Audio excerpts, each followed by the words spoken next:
Ooh, wasabi guys. I'm going to be revisiting an older topic, and this is kind of about people I've played with, and in particular, this is about a guy named Ronnie the Cheater. Well, it's not his real name. His real name isn't Ronnie, it's something else, but I'm just saying that for obvious reasons. I don't want to get in any legal trouble here by saying his actual name, and anyone who actually knows me, who's subscribed to my channel or watches my videos, could easily just say his full name in the comment section, so I'm not going to say that. And I don't want to be responsible for anything legal or any type of penalty or any legal trouble, to be honest. And that's probably the best way to avoid it, is to just call him Ronnie the Cheater. Now, if you didn't watch my previous video about him, I'm just going to give you the gist of it right now. Ronnie is this kid, well, I guess he's an adult, but he went to the community college where I used to go to, and he would just show up and he'd play with the rest of us, and he wouldn't really talk to anybody, or he wouldn't really get into any, actual meaningful conversations with anybody, and he would just kind of be there just to play, which I have no problem with. If you're there to play Magic, just play Magic, It's kind of what I do too. I'm not really the most social person. If you ask anybody who actually knows me, I'm one of the more quiet people that goes to the student center to play. So the student center is inside this community college. It's basically where everybody goes to either do homework, which is a fucking joke because everybody who goes there just plays video games or Magic. Either that or they're just watching anime on their computers, and there's nothing wrong with that either. But that's basically the whole purpose of the student center, is to do homework and try to catch up on projects with other classmates and stuff like that. And basically, I would go there on a regular basis when I was, taking classes, because instead of doing homework or instead of doing projects, or if I had absolutely nothing to do, I would just get bored and I would eventually just go there and just play some Magic, or I would eventually either do that or play Smash Bros, one or the other. Ronnie the Cheater, I don't know if he went there that often as I did, but he still goes there. I haven't gone there in like a year, and he's one of the regulars.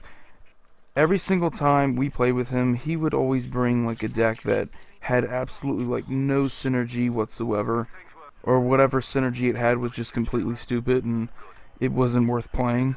Like, for instance, he had a Karametra deck with the god Karametra, god of the harvest, and the whole purpose of the deck was to just get lands out, and that was it. He didn't have any sort of landfall synergies. He didn't have any sort of, high-costed mana costed cards or anything like that. The whole purpose of the deck was to just get as many lands out as he possibly could. It was just stupid. It was so easy to beat him. It was easy to tell he didn't put any thought into the deck beyond just playing like Wood Elves and Solemn Simulacrum. But all that is, believe it or not, forgivable compared to the bullshit that he would do on a regular basis. He is a notorious cheater. He would cheat in multiple different ways. He's your stereotypical cheater.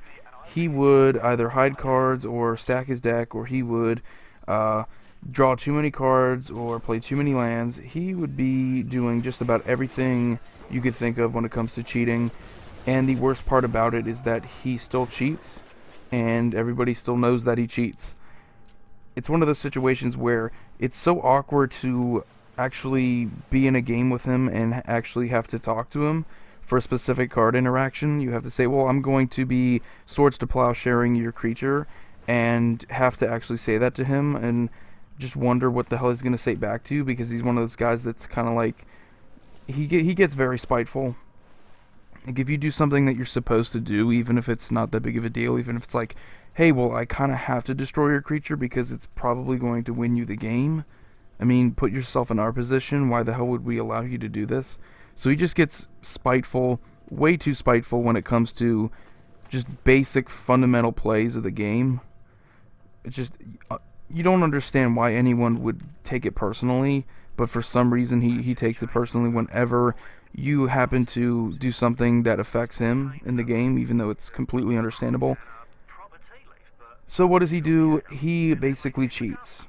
And he cheats to guarantee himself a win. And the funny thing is that even though he cheats and tries to guarantee himself a win, it almost never works out for him. he usually ends up getting screwed over in some way, shape, or form because his decks that he builds, the emphasis is around getting as much mana as possible, and if he doesn't do that, he usually just draws too many cards, and he usually thinks that he gets away with it, and like nobody can tell that he's cheating, which is ridiculous because it's so easy. I'll basically go over what I said in my first video of him. It was basically he had like, I believe it was like 13 cards or something like crazy like that amount in his hand, and he had no Reliquary Tower, which is one of the lands on my top 10 list, and he didn't have a Thought Vessel or anything that would give him no maximum hand size. I looked at his side of the field, he had nothing like that. So then I proceed to ask him, like any normal human being who plays Magic the Gathering, do you have one of said cards that would give you no maximum hand size? And this is exactly what he does. He proceeds to look on the ground in sort of like shock or amazement that like for some reason it could have fallen on the ground. Like he had a Reliquary Tower. This is what he told me. I had a Reliquary Tower, it must have fallen on the ground.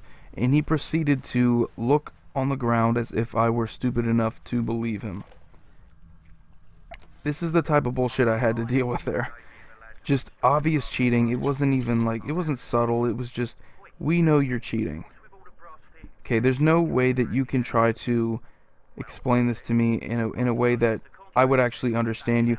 I actually felt sorry for him because that's how obvious it was. It almost made it seem like he had some sort of mental problems or anything like that that would cause him to do this on a regular basis, because that's the only explanation, is that he's actually just mentally ill, and I don't know. I don't make fun of people who have mental illnesses, but if he does, I mean, you probably shouldn't be playing a game that frustrates you and triggers you to the point where you need to cheat on a regular basis to fuel your self-esteem. That's just I mean, that's so sad if you have to be that type of player who constantly cheats and just tries to disadvantage everybody else at every turn possible in order to win a game that is really not that big of a deal to begin with.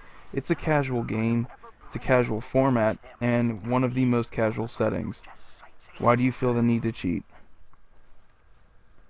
So calling him on this, I mean, I was never really one of the guys that would yell at him or get on to him about it or anything significant like that. I just asked him like, oh, do you have, a Reliquary Tower or anything like that? And of course he did not have anything like that, so then I'm like, well, you should discard down your hand size. He did discard it down to his hand size, or his maximum hand size, which was 7, and honestly, I mean, that was it. I just called him on it, and he usually does kind of stop cheating, but it doesn't stop him from cheating in the future. And one time in a game, this guy, we were playing like a 7-player or a 8-player game of Commander, which is a pretty large game. It takes forever if you haven't ever been a part of one.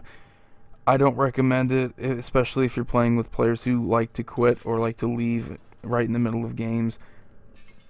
He's a guy that would consistently just leave right in the middle of games too. So not only would he cheat, but he would be rude to the point where he would just leave without notice. Or he would be so desperate to play a game that he would join games knowing very well that he would have to leave within like a half hour, which you're not allotting enough time to play an actual game. Which is just absolute bullshit. So this 7 to 8 player game of Commander, we had like a whole bunch of competitive decks, and I can't remember exactly what he was playing. I think he might have been playing his farming simulator deck, which is what he called it, which was the Karametra deck, basically focused around getting him as many land drops as possible. But anyway, actually no, it wasn't that. It was something completely different. I think it might have been Super Friends or I don't know, but he was playing black. He played Sorin Markov, and if you know anything about this card, it's one of the most hated cards in the format, and for good reason. It is completely one-sided. Not only that, but it singles out players, and you basically get to the point where you vote a player out of the game. That's how much of a, that's how much you disadvantage your opponent, or just one opponent, to the point where you bring them down to 10 life, and suddenly they just have no chance of competing in the game anymore, because you take them down to a point where anyone can just attack them, or, focus any attention onto them and suddenly they're dead. So it's so stupid having that card in this format. But when you have a spiteful player like Ronnie the Cheater, he would quit habitually almost as much as he would cheat. And one thing that he hates is whenever you play the game and you happen to affect whatever he's doing, even if it's completely reasonable. I mean, you're not screwing him over, you're just playing the game the way it was intended to be played. So one of these other guys that, it's in our playgroup, Tom, I'm not saying his full name for obvious reasons, but his name's Tom, and he was playing Atraxa, so he was playing a pretty competitive deck, and I don't remember exactly what he did to Ronnie to piss him off, but it obviously wasn't enough for me to remember. But he ended up pissing the hell out of Ronnie, and Ronnie he brought out Sorin Markov, and he said he minus Sorin Markov, and guess what he did? He quit the game right after he played Sorin Markov and minused him and brought down Tom's life total to 10. He quit right after doing that, and almost unanimously in our playgroup we were like, no, we're not letting that happen. It was that bad because you don't do that. That's one of the things that you don't do. That's basically that's one of the things. That's how you can tell who's a scrub and who's a decent player. Decent players don't just play cards like Sorin Markov and just say quit. You deal with the consequences of playing that card. I mean, and he did. He got, he's like, no, you're done. You're not playing in this game anymore. You quit. So your Sorin Markov never happened. That's just a dick move. I don't care if you felt like someone screwed you over or targeted you. It never happened. So the fact that you're Sorin Markoving for no reason other than you're just a spiteful asshole. This is a good lesson for those of you who might be running down a similar path as Ronnie. Don't do that. Please don't act like that. If you're going to be spiteful towards everybody, because that's more fair. If you're going to, be spiteful to everybody so that you're not singling anybody out, doesn't feel personal. Play a spiteful deck that does that instead of, oh, I'm just going to Sorin Markov you. I'm going to bring your life total down to 10. You're going to lose around 30 life because I'm going to be an asshole and I'm just going to quit anyway. So if you're going to quit anyway, why ruin the game for someone else? It goes to show, this guy, I don't think anyone's really his friend, and I feel sad about that. I don't really attack people for personal reasons, but if you're just an asshole, I will tell you you're an asshole, and I'm honestly not going to feel sorry for you because as a player, you're just a dick, but as a person, I don't really care. Quite frankly, I don't care who he is as a person. I don't know him personally. I just play Magic with him at the Student Center occasionally, and that's pretty much it. That's all I have for now about Ronnie. I'll have to see if I ever run into him again or have another encounter. Should be quite interesting if I ever see him again, and if he finds out that I made these videos about him. Should be quite interesting what the hell happens. But stay tuned for more videos. I have a top 10 of the Golgari cards and Commander, so check that out. Check out my other top 10s. Subscribe if you haven't already. I will appreciate any and all support I can get from you guys. Until then, signing off here, Void Mage Gamer. Thanks for watching.